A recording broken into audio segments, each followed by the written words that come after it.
Hello, my name is Sunil Indora. I am working as lecturer mechanical at SGV Government Polytechnic College, Bharatpur. आज हम chapter first के thermodynamics properties and systems के बारे में पढ़ेंगे। सबसे पहले थर्मोडायनेमिक प्रॉपर्टीज। तो पहला क्वेश्चन होता है कि प्रॉपर्टीज क्या होती है, प्रॉपर्टी को कैसे डिफाइन करते हैं। What is property?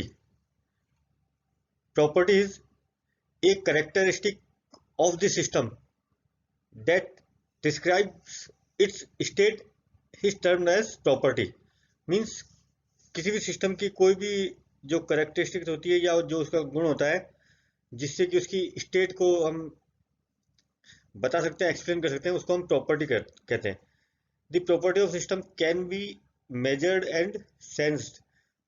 Property, system की प्रॉपर्टी को हम मेजर भी कर सकते हैं और सेंस भी कर सकते हैं। जैसे कि टेम्परेचर हुआ, प्रेशर हुआ, वॉल्यूम हुआ, इनको हम मेजर कर सकते हैं और ये हमें सिस्टम की क्या स्टेट है उसके बारे में बताती है। थर्मोडायनेमिक्स में दो तरह की प्रॉपर्टी होती है। एक तो होती है इंटेंसिव प्रॉपर्टी। इंटेंसिव प्रॉपर्टी जो होती है वो सिस्टम के साइज या अमाउंट या मास पर डिपेंड नहीं करती है। Intensive property independent of the amount of size और मास ऑफ द सिस्टम। मतलब सिस्टम बड़ा है, छोटा है, उसका मास ज़्यादा है, कम है, उस पर डिपेंड नहीं करती है। उनको हम इंटेंसिव प्रॉपर्टी कहते हैं। जैसे कि टेम्परेचर हुआ, प्रेशर हुआ, ये सिस्टम के मास और साइज पे डिपेंड नहीं करती है। इनको हम इंटेंसिव प्रॉपर्टी कहते हैं। दूसरी प्रॉपर्टी होती है एक्सटेंसिव प्रॉपर्टी।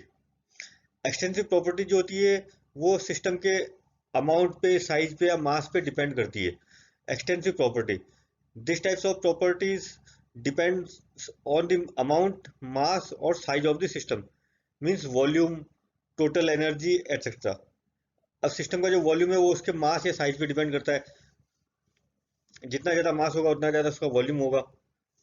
तो इनको हम एक्सटेंसिव प्रॉपर्टी कहते हैं, जो कि सिस्टम के मास के ऊपर डिपेंड करती है।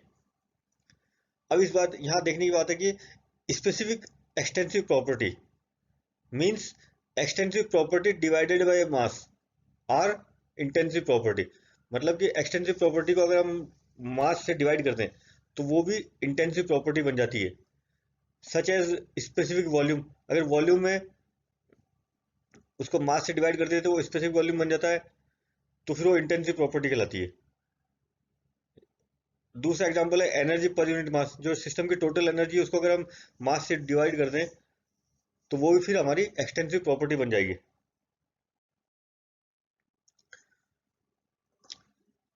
अब पहले हमने देखा कि प्रॉपर्टी क्या होती है, अब हम देखेंगे कि थर्मोडायनेमिक सिस्टम्स क्या होते हैं। तो थर्मोडायनेमिक सिस्टम क्या होता है कि कोई भी एक अमाउंट या रीजन स्पेस के अंदर जिसका कि हमें एनालिसिस करना है उसको हम सिस्टम बोलते हैं। जैसे अगर हमें एक बोतल की थर्मोडायनेमिक्स की एनालिसिस करनी है तो उस बोतल को हम सिस्टम बोलेंगे। इसकी एग्जैक्ट डेफिनेशन है a region or amount in space on which the analysis is propose to be conducted his termed as system.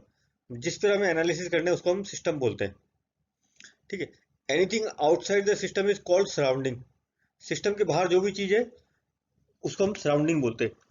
माना कि हमें किसी कमरे का एनालिसिस करना है, थर्मोडायनेमिक एनालिसिस करना है, तो उस कमरे को हम सिस्टम बोलेंगे और कमरे के बाहर जो भी है उसको हम सराउंडिंग बोलेंगे। गैलरी है या जो भी मैदान है, तो anything outside the system is called surrounding.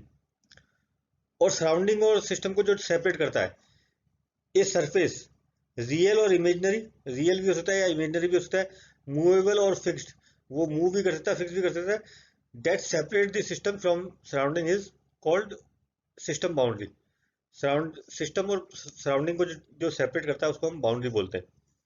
जैसे यहाँ पे इस एग्जांपल में हमने, ये सिस्टम है अपना, इस पर हमें एनालिसिस करना है, ये सिस्टम के बाहर जो भी है ये सराउंडिंग है, और सिस्टम और सराउंडिंग को जो ये सेपरेट कर रहा है इसको हम सिस्टम बाउंड्री बोलते हैं।